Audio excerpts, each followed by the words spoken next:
It's really such a joy and honor for me to introduce Susanne and Elizabeth reading from Rendered Paradise. Both of them are wonderful poets, and both have published an amazing body of work. In Rendered Paradise, we begin with the fact of collaboration, the magic that happens when artists work together. As Susanne and Elizabeth have said, we have two poets collaborating with three artists, Vivian Mayer, Agnes Martin, and Kiki Smith. I want to honor the inherent feminism of the project in which two women poets are writing on the work of three women artists. We have read so much work by, for, and about men writing about men. It is a jolt of fresh air to read women writing about women.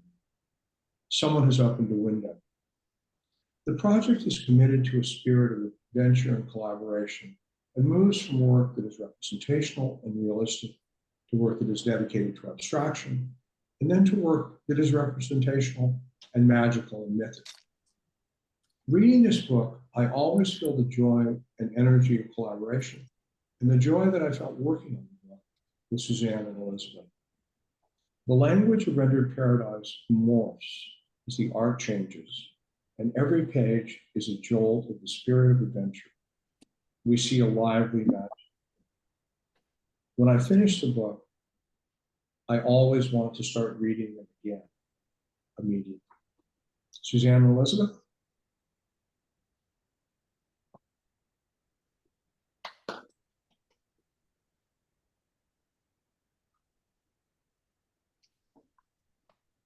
Right now? Uh-oh. Hello? Mm-hmm. We can hear you. Yeah, we hear you. Okay. I had dead silence there for a moment. Again, I just want to thank Apogee for the book, for all the attention you paid to our getting this out into the world, and I'm deeply appreciative. And I also want to thank everyone for being here. The book is in three parts, and the first is responses to the photographs of Vivian Mayer. We wrote this by choosing one photograph and each writing a response. So there are two parts to each image, with a couple exceptions. And I will start by reading Man in Doorway.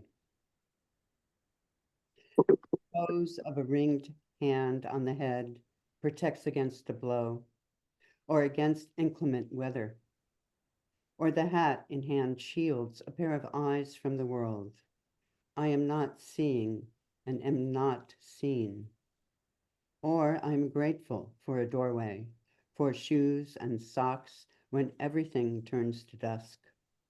Cloth slowly reclaims itself as thread. Dirt resting on a trouser cuff has traveled far to find that rest, a bed where one must make it. This is what lives, curled fingers of down luck, the stretch to starry night, warm wind. I'm just going to pause and say thank you also to Ed and Valerie and Laura for taking such good care of this poetry and bringing it into the world, and for 20 years of Apogee. Yes. And also to Denise and Cynthia and Pattie for writing blurbs and reading with us. And then especially to Susanne for working on this with me for more than a decade. So, homeless men curled, crouching on the street. When we look at you, photo, we look first at who first looked at you. You, a curl of waste paper as it gets eaten by flame. There's a circularity to each act of being, and you modeled this so well. Notice that I do not quite look at you as I describe you. Then, with a small huff, the gaze subsides into ash, into less than ash. But the flame demonstrates that a crumpled bit can suddenly and indeed curl as you do into shape. This body curved to rest or protect itself. The one who saw you recorded that she saw you, but never once consulted the record again.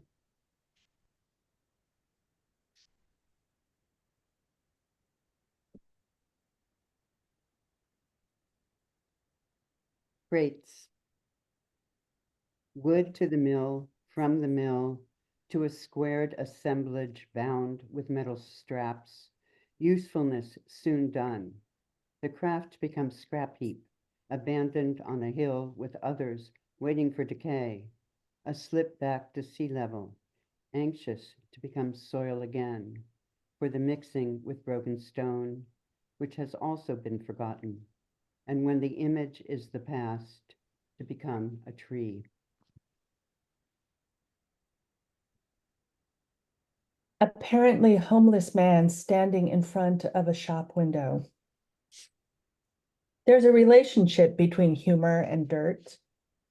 Your thumbnail outlined precisely with grime undoes the inconvenience of sweat, since a germ is not contagion, but the beginning of contagious absurdity.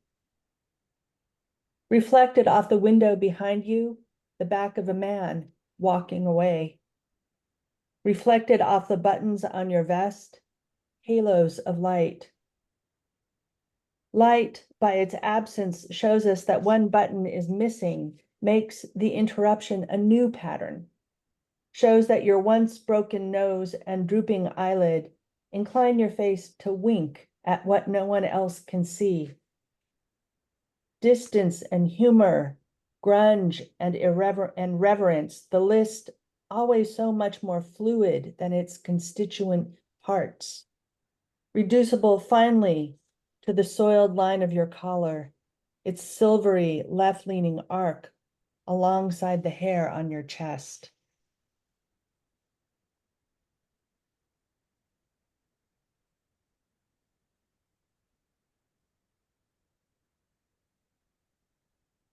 Elizabeth, I think that's you. Next. Oh, sorry. Man on crutches assisted through black iron door as passerby walk on. We know the black door, the black iron, the black gate, the shine on the woman's black shoes, a shined black toe obtruding on the foreground. We hold these dark crutches and stoop through the black door jamb. We who see it all, looking back over our shoulders, we see the arabesque of the black grillwork over the black gate, the black rivets that hold the panels solid, the black dots of gum and soil on the sidewalk. A crook in an arm, soft pressure, tells us we must go. The pant leg's black pleat bisected by a crease. We did not know if it was smoke, fog, or exhaust effacing the other portal behind us. We did not know what animated us, where to look, what we could breathe. Pomade glazing black hair, a black velvet ribbon circling the crown of a hat.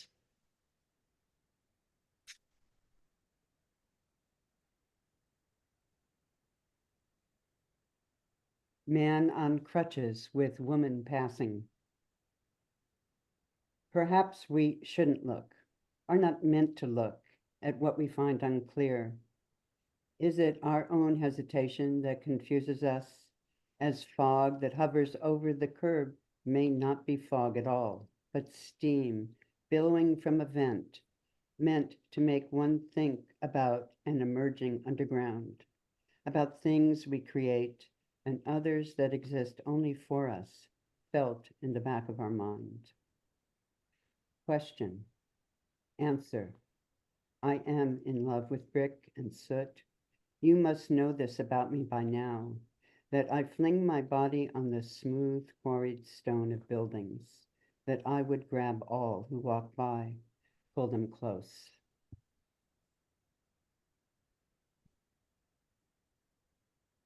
So now we're going to read some poems from our interactions with Agnes Martin, which is more than simply interaction with the visual materials of her paintings, because we were reading biographies and also some of her writings about art. So there will be quotes embedded in here.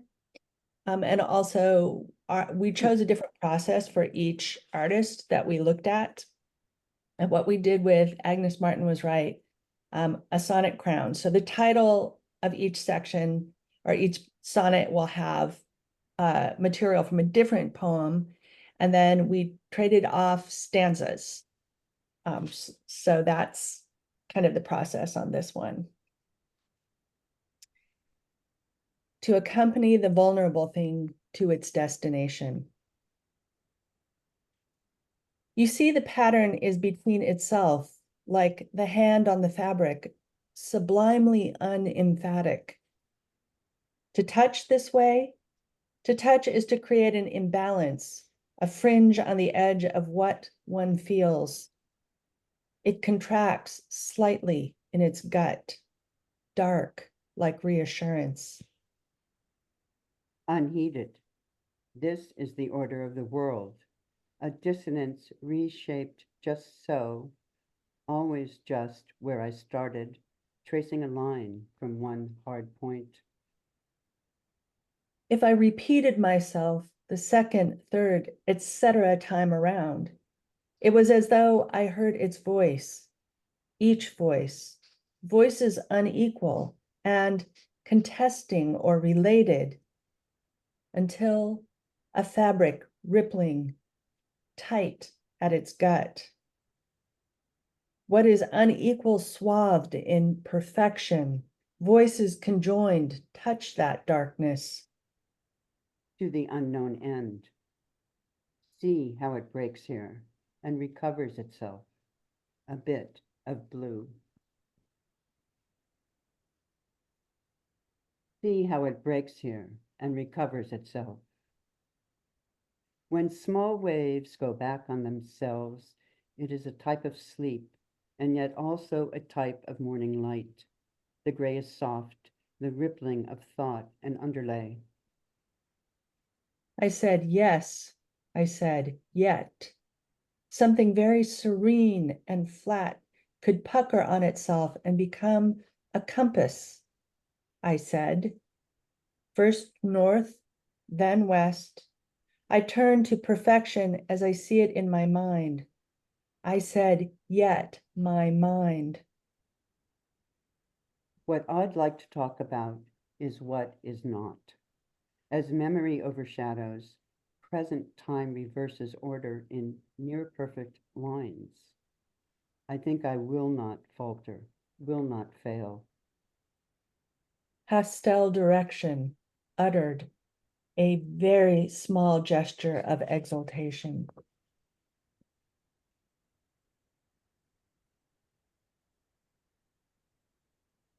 Something very serene and flat could pucker on itself and become a compass. Adventures are difficult. Diving into a color to learn its name, walking a tightrope more slack than first thought. Foot slips over a wavering edge. The rose is actually gray. None of this is abstraction, not at all. The top says top. Well, the wash of pink that we would call skin is uneven, drowsy. Skin, like light, seems to disappear when scrutinized too closely. Look, I said. Awareness, not spirituality. My objections are not. Moving through tenuous space for an answer, a miraculous idea which is not an idea. The line of blurred points ends, intentionally smudged, our own shades. Abstractions, they are laughter. Laughter obtrudes on abstraction, flushing the skin on top of it.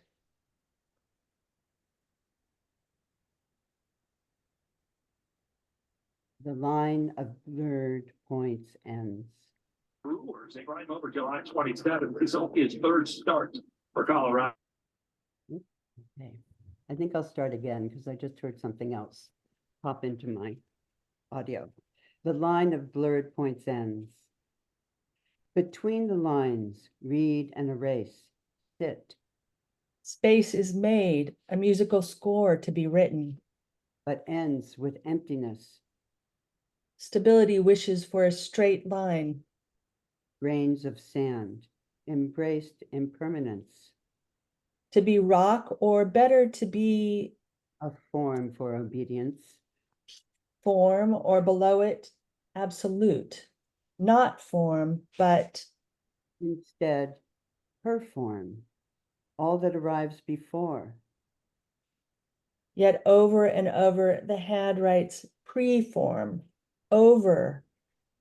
and over makes the line straight, the way Almost an afterthought, the way the hand makes humility a signature, well below the horizon.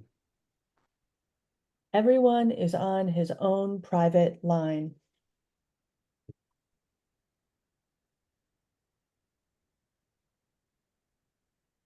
That's it for our first reading.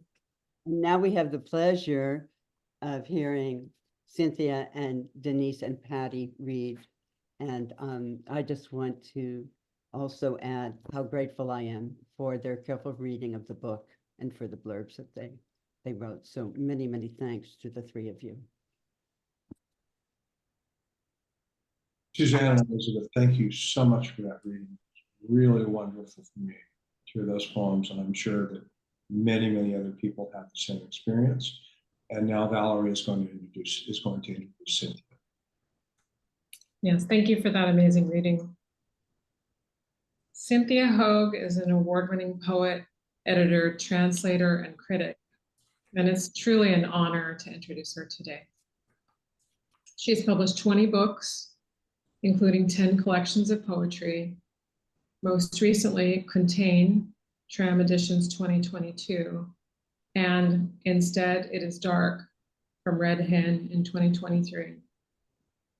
Her contributions as a poet, translator, and critic, and the awards that she has received and the recognition that she has received, they're far too numerous to recount in a brief introduction. Personally, I want to thank her in specific for her generous and brilliant work on two writers who have been meaningful to me, Kathleen Fraser and Barbara Guest. In the words of Leslie Wheeler, Hogue, also a scholar of modernist and experimental poetry, writes poetry of witness. Her meditative, sometimes fragmentary lyric poems address gaps and tangles in historical records, as well as in contemporary experience. Hogue has received many, many honors over the course of her career and served as the Maxine and Jonathan Marshall Chair in Modern and Contemporary Poetry at Arizona State University. She lives in Tucson and teaches workshops at the University of Arizona Poetry Center. I can't wait to hear what she's going to share with us today. Thank you, Cynthia. Thank you so much. And I will just share briefly that when I read Rendered Paradise after receiving the invitation from Ed and Valerie, I went into a kind of altered consciousness in which I wrote that blurb. And so I thought I'd share a few poems from my ekphrastic chapbook from Tram Edition, Contain. All of the poems that are ekphrastic are meditations on the artist, Morgan O'Hara's meditation on containment, the visual abstraction. So they're all this variations on this circle. But because the reverso side of her series was contained the reference to the internet, she was in Germany in lockdown. These are the first couple months of the pandemic that she tracked. in these abstract meditations. On the reverso side, she was citing the International New York Times article that she meditated on. So my series is alternately ekphrastic and documentary. So I'll just read you, and I wrote it in the altered state of consciousness that I was in those first couple months of the pandemic. The first form of containment. A sphere floats in the frame, off center, earth off kilter. Colors in darker hues than wailing sirens. The hot zones viral red edging into magenta, filling the circle majestic, forming the body celestial. Feelings of healers encircled in care for human bodies. Ailing, oh, lamentable, oh, able to care and to hopefully heal. Thus, hearken the myriad of echoing voices. The third form of containment.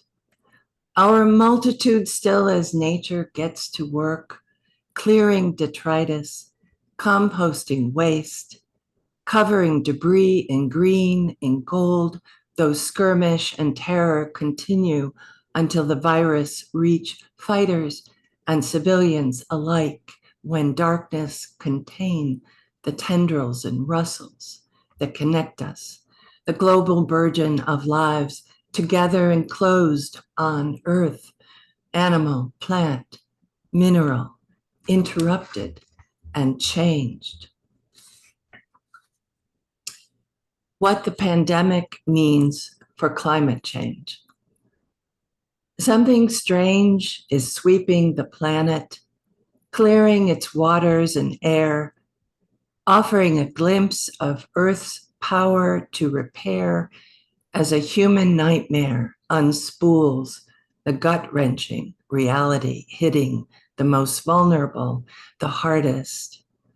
A best case outcome includes rethinking the social contract. At a time when leaders go all Darwin on us, we need to ask, what does a government owe its people? And we need to hear its answer. The fourth form of containment. A circumference in the pink, and outside that's a circle, an enclosing wall inside of which are strokes of red, streaks of stun that mark the necessary choice between the act of carelessness and caring for, a shift in thought to care about each other, the we of us. What creatures are we when alone? The whole of us in the surround, the circle wherein we live.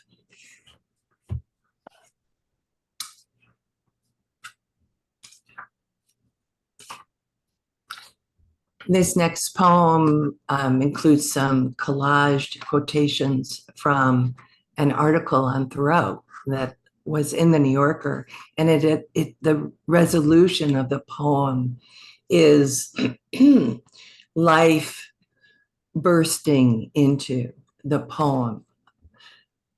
It's in tribute to George Floyd, Breonna Taylor, Ahmaud Arbery, and Rayshard Brooks. You may remember May and June 2020.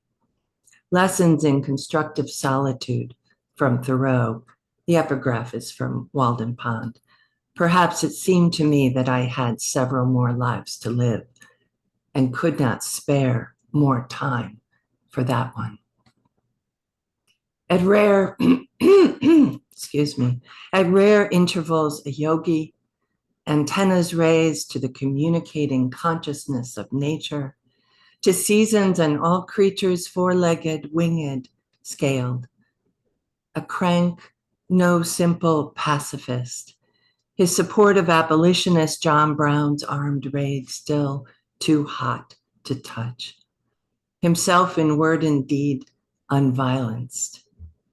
Thoreau resisted the warmongering, slave-supporting government, argued that purposeful solitude, codependent with principled communities, were the source of the country's long-term social health. As now, civilly, the justice-minded march to avail justice for the dead who were not spared their lives to live.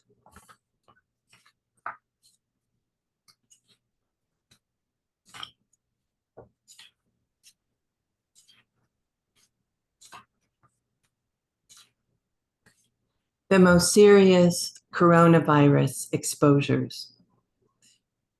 In the totality of human experience, being alive is a dangerous exposure. In the totality of human emotions, love is a dangerous exposure. Hate often adopts social distancing. In the totality of human imagination, the mind opening to others' suffering is dangerous. Open minds can't be closed. And this last poem. A silent spring is saying something. The planet was quiet, so I could hear it whirling around the sun, feel its smallness, how fleeting being is. Spring was fearful and something shifted. Earth was striking back, exacting breathlessness, asserting its demand to breathe. Thank you. Thank you again for that generous introduction. Thank you so much, Cynthia. Thank you so much for your wonderful contribution today. We appreciate it so much. Yes, Cynthia, thank you so much for that beautiful reading. It's such a joy for me to introduce Pattie McCarthy. Pattie is the author of more than a dozen chapbooks and 7 books of poetry. She was also the recipient of the Pew Fellowship in the Arts in 2011. Pattie's most recent book, Extraordinary Tides, is a truly extraordinary book, lyrical and personal, but also with a grand oceanic and tidal sweep. And you know that I'm completely sincere in my praise of the book because we didn't publish it. Extraordinary Tides was published by Amidon Publishing in 2023. I have to admit that my relationship with Pattie's work is very personal. I had the honor and joy of working on several of her books. From the very beginning, Pattie's work has been strikingly original. Her voice is like no one else's voice. And from book to book, her work is always full of surprises. Like all writers, Pattie has themes that are an integral part of her poems. Each book is something new, an adventure. I can't wait to hear her read. Oh, thank you, Ed, for that lovely introduction. That was so nice. Thank you. Hi, everybody, first of all. Thank you to Apogee for asking me to be part of this wonderful event. I was really happy to read Rendered Paradise before it came out, and I'm just super excited to get to be part of this reading for it and to get to be at an Apogee event. 25 years of Apogee is super duper exciting. Thanks to Susanne and Cynthia and Denise and Elizabeth. It's such a great pleasure to read with you all. And I'm just really happy to be celebrating Rendered Paradise. It's a really gorgeous, gorgeous book. I'm going to read a few pages from my book, Wifing. I'm going to read all pages from the first part of the book, and it's written sort of while reading the book of Marjorie Kemp. If you don't know who Marjorie Kemp is, and really, I don't know, the majority of people don't, so don't worry about it. Marjorie Kemp was a medieval mystic. She died in 1438. She was English. She was not literate, so she dictated her life story to other people. And this dictated life story became the first autobiography in English. And the poems are really just kind of about like reading Marjorie Kemp. So I'm just going to read some parts of that part of the book. Marjorie Kempthing. Not getting any closer to the offing, Marjorie Kemp gives birth in a hair shirt, a wife thing par excellence, a female patient's figure in her 14th confinement. A comfortable finds a delusion that suits her status and lets no one come near, or else she might shatter herself into a shardy mess. In lieu of an education, Marjorie Kemp learns her prayers by heart and by rote, and maybe she mums them while chained up in a stockroom in her postpartum. Your daughter thing is sound asleep, your little girl is sound. Marjorie Kempthing. Every double header is like Sunday. This is my secret. They put it in your ear. The main function of the patient's muscle is to lift the scapula. When naughtier meant possessing nothing, did it rhyme with daughter? Not getting any closer, that which is most distant, I hold it in mine eye. Marjorie Kemp, it will be, but it will get done. Creature, tell the truth. Marjorie Kemp's soft, unforgiving body. She is sure there's no one looking, except when she is raving. She smooths out her body, her hair shirt, the technicalities of little girl hair vernacular. Marjorie Kempthing. The boys take their fighting into the barn. The pigeons take their omens down the chimney. This creature drinks coffee on the porch, a weather eye out and ears on the barn so that we all remain well within sound. The shadow of a bird over a sparrow in the grass tricks the weather eye like Sunday in its doubled movement. Marjorie Kemp's petty, neurotic, vain, illiterate, mental banality. Marjorie Kemp's little adolescent secret sin. That taste is secret in my mouth. And later, of course, she began to cry. Heresy in the eye of the beheld. Marjorie Kempthing, you wolf. What is this cloth that you put on, you strumpet, a dated noun of Middle English unknown origin, not of her own cunning. Thou art coming here to lure our wife things from us, and whether she means with her heart what she does with her mouth. Vernacular patience with ostentatious weeping. It's a lucky creature escaped the fire. Take it in the barn and sound it out. Figure it out amongst yourselves. Marjorie Kemp gives birth and gives birth and gives birth and gives birth and gives birth and gives birth and gives birth and gives birth and gives birth and gives birth and gives birth and gives birth and gives birth and gives birth. Marjorie Kemp had 14 children. I guess that's a footnote to all that repetition.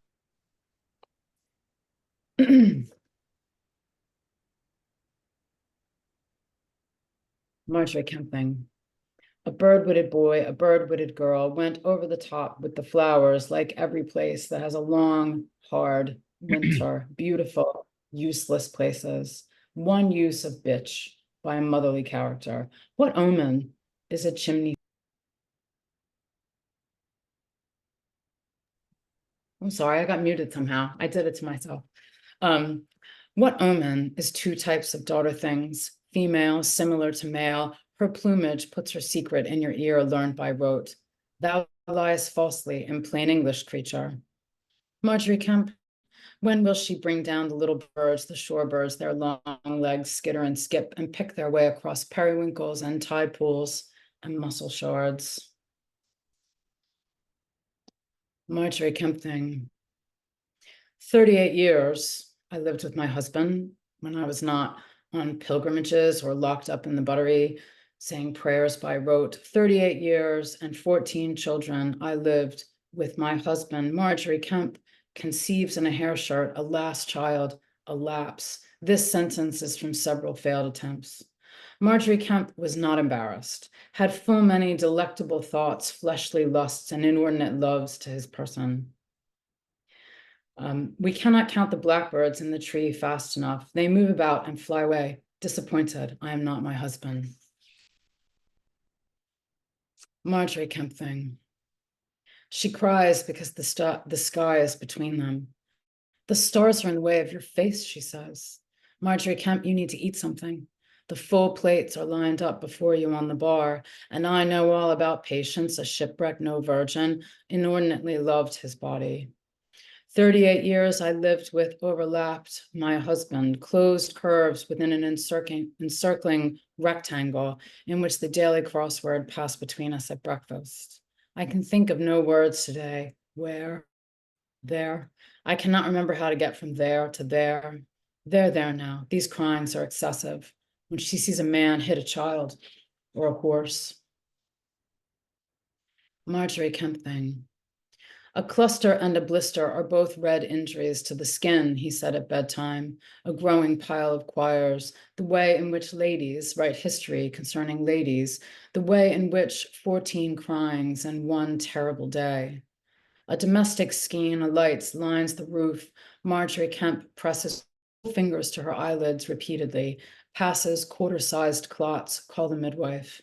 And her body betrays her in a new way, or an old way that's new to her. And on the smoke shelf, a pigeon sits and waits to be dislodged, gentle, gentle, with the soft broom. Marjorie Kempthing. We draw winter word, we rhyme with daughter. We in lieu, we sound, we rave vernacular. We technicalities, we fight in barns. We weather eye, we pigeon, we double movement. We secret in my mouth, we cry, we heritage. We wolves, we birth, we birth. We winterward, we cluster, we blister, we choir. We escape the fire, we lucky creatures. We Latin, we good wives, we daughter things. We patience figures, we soft, unforgiving. We winter off, we stork, we boy chicks, we inordinate love. We hair shirt, we lapse, we church, we bloody, we slide, we between. We Marjorie Kemp, we gentle bedtime. Marjorie Kemp. The poem for the first baby is easy. For the first time you fuck someone, Marjorie Kemp, that means swive. But what about the 100th? The 100th time, when your body is not the one that shivered in its shift and said, don't worry, I'm not afraid of you.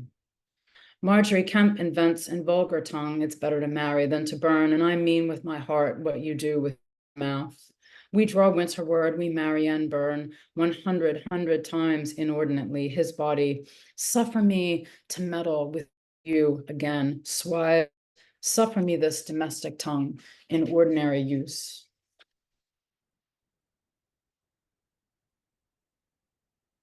Marjorie Kempthing. Whatever letters you have in my completely illegible hand, but of mine husband's body, and be whom I've borne 14 children, my disorderly, my excessive, my dear worthy daughter, with a hair shirt in her thin heart, this creature in hot weather in the most distant part of your grammar. The church opposite, intentionally the same color as the season, in lieu of an education, a catechismal series learned by rote. The said creature lay full still, put it in my illiterate ear. A splinter and a cluster are both red, and I mean them with my whole vulgar tongue. Thank you very much.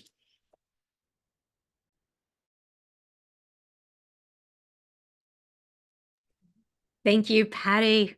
Wife Thing remains one of my most favorite books ever, and you remain one of my favorite readers ever.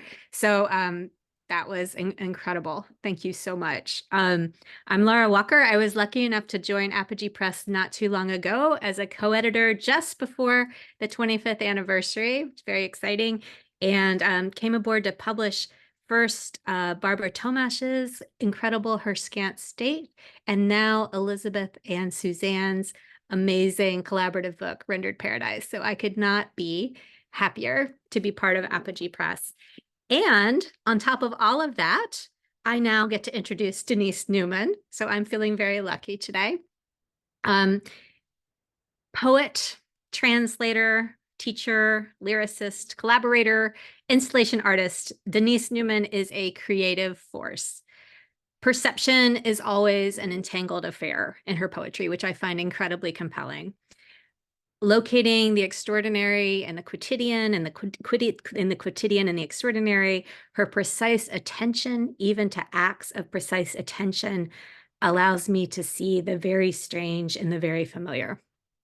As she says, keep looking until you forget what you know about cows. In other words, unhook meaning from definition, like unhooking a bodice. Denise is the author of 5 books, including the redesignation of Paradise, which I believe is forthcoming from Kelsey Street this year, I think. Fantastic.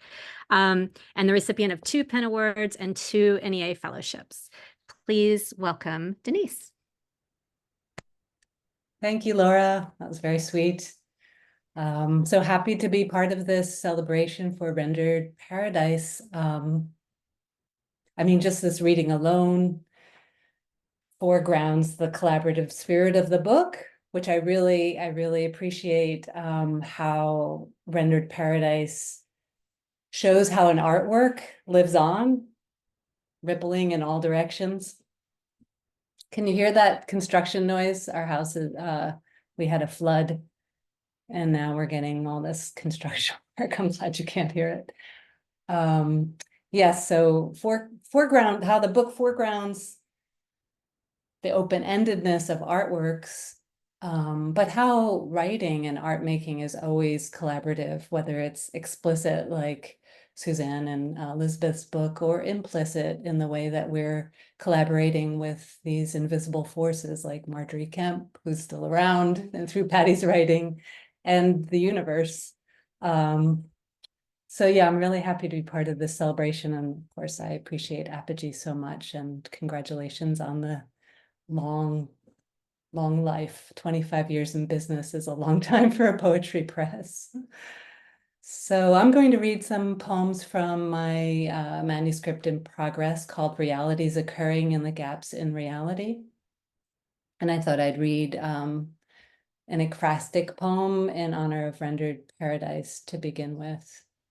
It's called Tradition, La Maya Desnuda. Who taught you to cry like that, broken-hearted girl? What'll teach you not to? After Goya painted Maya naked for the prime minister, he painted her clothed for himself. Now they hang side by side in the Prado. See for yourself. He put her naked power in her clothes, those monarch wings, those gold-needled toes. Birthday poem. A lifetime spent resenting wind, siding with trees, their exquisite crowns quaffed by blowhards. Have I ever not been watchful? Have I ever loved a top dog? Is that a three-legged sheep? Lynn asks. No, it's just using a tree to scratch an itch. In the graveyard, the old me dozed like an owl who's given up on finding a mouse. I thought they were hiding death from me, along with their moratorium on sex. That was their biggest mistake. In reality, I was trying to wake from their sleep, which they called my sleep disorder. So I'm often grappling with the patriarchy in my poems, and I thought about how the patriarch has impacted the men in my life. So this is from a series called Men I've Known, and each one is called Who is Anyone? Nietzsche fell on the clouds and could not get up. Stop staring, he said to the dog, and tell me how you got so happy. My father, whose name means good genes, has fond memories of the Korean War, having spent it in a dark room encoding and decoding secret messages. Faithful feeder of birds and mice, he once said that God must exist because water gets lighter before turning to ice, and so plants and fish can survive at the bottom. God arranged it like this for us, he said, ringing the rim of his wineglass with his middle finger. The gap between fantasy and reality is as good as a moat, that is, when your home is your castle. Who is anyone? An old nun agreed to give me some water, not to slake my thirst, but to assist me in my dream of ever being slaked. My kind brother, whose name means crown, was told that in a past life he was sacrificed as the year king, but did not go willingly. At 8, he gave up on our father, then, as a foreman of a jury, had to deliver the verdict, not guilty, to a man accused of stabbing his neighbor 85 times with a shard of glass. He still wonders what happened. After 40, the same nun said, "We're responsible for our own faces."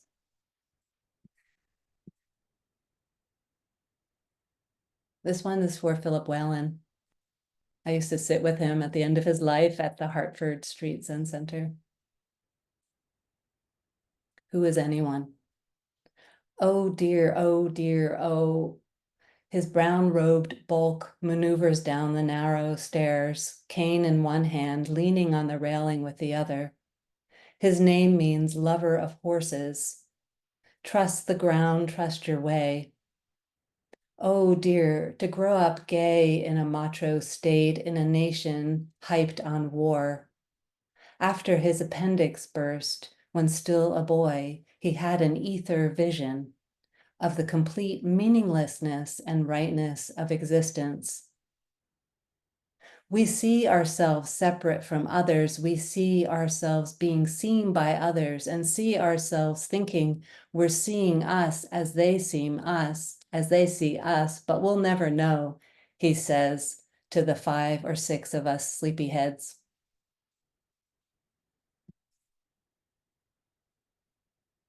Who was anyone? Remember, I'm the traveler. I bring only happy things, he says, stepping out of the bathroom in a t-shirt, boxer shorts, and socks, holding up a toothbrush. Okay? Types in the Japanese word, then pushes up his glasses with his knuckle. Immoral woman? You might say metamorphosing, like a mayfly growing in water, then changing bodies to do it in the air. At the airport, he says, through my veil of tears, we make our own stories, but we have to control them. He films me walking downhill, my red sweater disappearing into fog, like Casablanca, like a mayfly returning to water to lay her soggy eggs. 6th generation, he must return to take over the family portrait business. Okay, I'll end with one more. It's called Important Things, and it's a transformation and kind of mashup of some well-known Zen stories. And I hope that it'll be a series, but I wrote it like 2 years ago and I haven't been able to continue it. But what is time? In poetry, in the poetry world, time is something else. So Important Things. After Mass, he introduces himself. I'm not a man, I'm a wolf, he says. And the priest extends his hand. Nice to meet you. I'm the king's vagina. Maybe you can interpret my dream. The priest nods and fetches a warm washcloth. As the wolf wipes his face, he sees someone watching from the back of the church and motions to her. Come closer. We're doing important things here. The watcher is moved to say, I'm done being normal. Important things does not mean you wake from a dream and its institutions stop existing. Important things is not necessarily about waking or even befriending a wolf. The watcher, once cast as red, realizes that she took for normal was someone else's fairy tale, like Vladimir telling Estragon, I'll do lucky, you do patso, say, think pig. Thank you.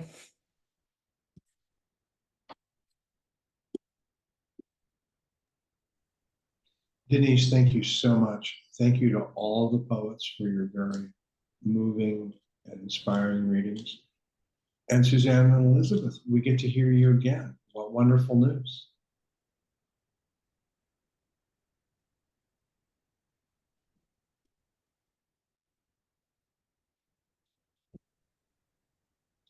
Elizabeth, you're muted. Yeah. I'm distracted by listening to the work, so it's just hard to What a return, treat. yeah, to reading. So we're gonna start again with the Agnes Martin work. The need to fill and fail. The voices explain that I should cut back until there isn't anything there anymore. Explanation, so different from instruction. The more marks or stitches, the more. The more the plane integrates itself, the less it is a pattern, the less. Marks of contentment are everywhere, or so you tell. I listen with my eyes, following a path you claim will give no direction. Though orbiting, am I lost? There was a defect in the voice, and I called that grace. Where voice stops explaining pattern, it begins to have a body, cutting back on the absence. The edge of the plane curls around it, a body, a solace, surface abbreviating itself with body. Your North Star must be here, among imperfect fields of spheres, an opening at the edge. I listen with my eyes. Red is passion or wild anger or something like the happiness of one color. Allow the body to be lifted at a near perfect angle. Let it rise in the glow. A surface tremor proposes birdsong. Anything's a mirror. Flight is, or falling. A bird hovers in the rosy atmosphere, its rhythm indivisible from the image of itself. We remove its excess, utmost brightness, so it can rise. To move back and forth with attention, to sway, is being unable to fly, yet needing to create flight. There is worry here about the sky's brightness. An arm sweeps the landscape before coming to rest. Anything's a reflection, a tremor. Our happiness permits it to part from itself into trueness.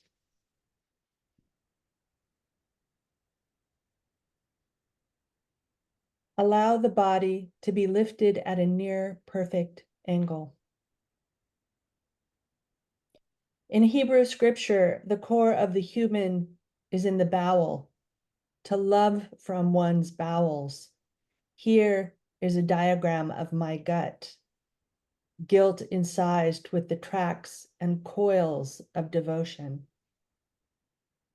An infinite map is what we hold to, what is golden to us, smudged from oily fingers, tracing the length of travel, pointing at diversions along the way, those small, isolated lands. No, the embodied landscape of the feeling. No, I correct myself. No, gold pressed into itself, the tiny errors, tears in the pattern. Friend to itself, where something turns its boundary, where its sheen. Not to linger at one end, but always to return. Departure is our quiet, our abbreviated words. The core of the human. A field within a field, a further internal border. Flesh, after all, a curdled current. Until there was nothing to do but see through it altogether. With no straight lines in nature, what is forever is memory, the threaded center finely wrought, mapping in order that can never be. Joy is perception, that transparency coming through. Not waves, but all that the river rejected. Not a response, in order to soak through to the reality at its banks. Is this a drop of blood? This is the edge of fragrance.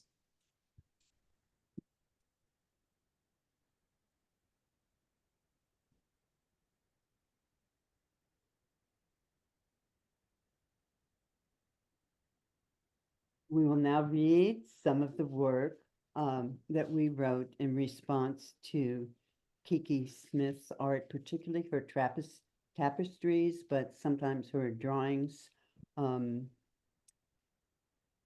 And we tried for the most part to each write a response and then interweave the lines of that response, but it was sometimes a little bit challenging because the work is so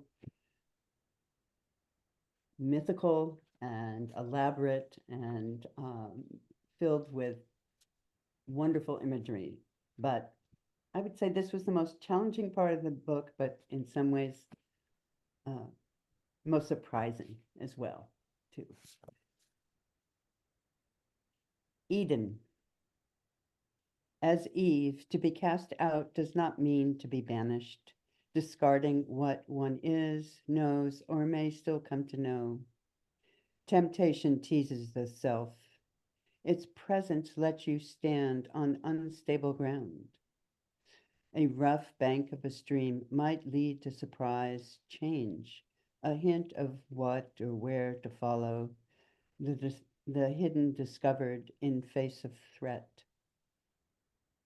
When alone, but not, random signs of fortune are close, shapes of nature to collect and hold, a cluster, small white clover left adrift. So in trying to work through this, we got confused sometimes between the tapestries and other artworks. And occasionally we wrote more than one poem to the same, maybe the same artwork. So you're going to hear two fortunes today. Fortune was gold at my neck, was my familiar, was presence such as it is, dappled. Fortune was a lover who refused to cheat on the cobalt stars, and so erased them with outlines. Such wealth this was. I, with my 4 legs, was a table and an animal, was a recurring debt, because the lover's admonition spends itself recklessly. I was the way on which I traveled, and the lover rode me. The journey was cluttering and underfoot, and gold sheaves of wheat that fed the air. As much as a lover owes, relieved of innocence or relieved by innocence. Finally, an animal whose throat was cut by the gold light. The animal was a warning. This animal, a division, the way the warm glow loved itself and parted into 2.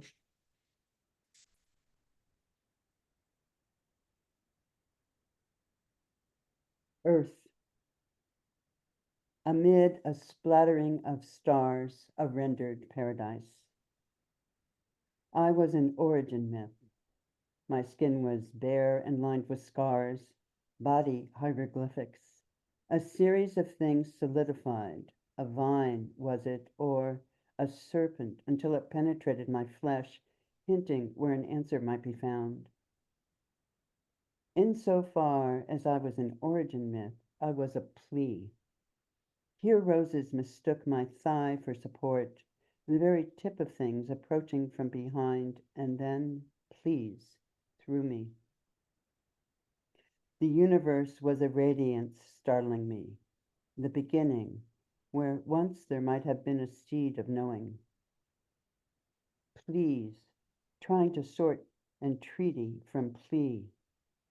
Lingering sense brought forth in a flush of color, a muscle, this contraction, the limb's presence curling through me.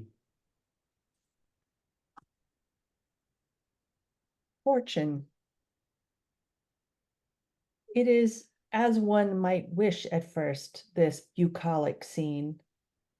Day and night fuse as birds settle on a branch, shimmering on the leaves in early light. The dawn only a doe might see, saplings turned celestial. But a footing here seems to slip, the ground wavers as innocence and fright compete, unsettled. One limb seems tenuous, the slight rise of it disturbs with fortune's fragility. An underworld is revealed. Beneath beauty, there lies a type of grave, the fallen self to be unearthed, or left enclosed with stars of its own.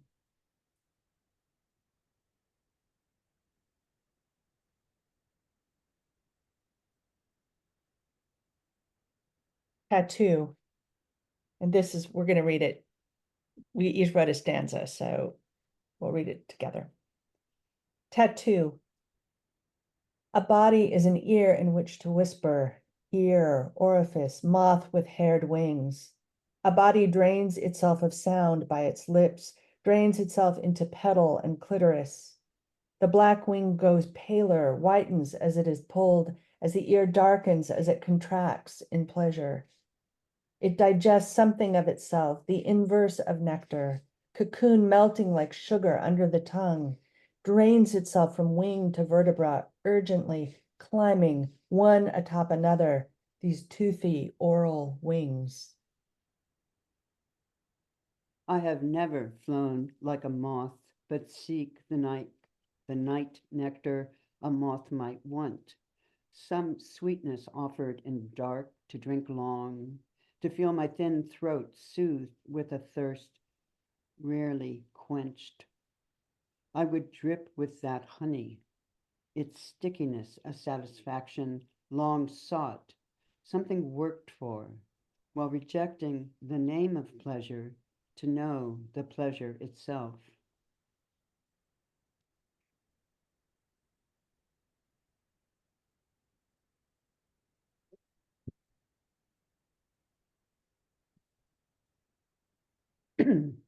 Visitor. Harbored in a sky of drowsy parentheses, the night moon bleeds, exchanging bright orange for tarnish, for starredness. In its crescent fall, there is an abundance. Say we share this textured sphere, a gauze blouse over world flesh. Constellations hold, bubbling, twinkling, scintillant, absent fibers entrapping orb and light to reflect back as what we wish. Some wholeness, the real, an intelligent absence. Mesh, seine, spare thread, twine, bluestone seeds push up to distribute constellations, beginning from below the horizon and leading far into the sky.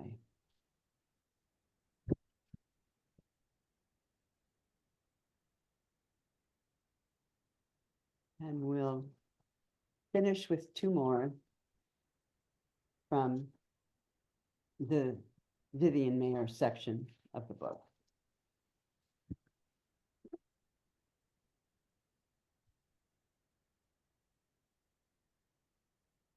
Smoldering chair. I am lost in possibility, distracted, thinking of rose water instead of a smoldering chair. There is much to carry in this meditation. A plume of smoke, bits of ash, rage as it impacts an object once well used. I turn away, walk to another side. I feel a sudden hunger from the excess here, the ignoring. Burnt easy chair on sidewalk. Chair is to throne, char is to fire. Glory exists along a continuum. And whoever wanted to destroy, to make an act of destruction, failed to recognize that the chair would be no less a chair after it was burned. Its glory is its obduracy in the wreck. Glory gilded in black, a light fizzing of smoke. Goodbye, it says, who sees atmosphere through itself. Goodbye to anything less. Thank you all so much. Thank you very, very much, everyone, for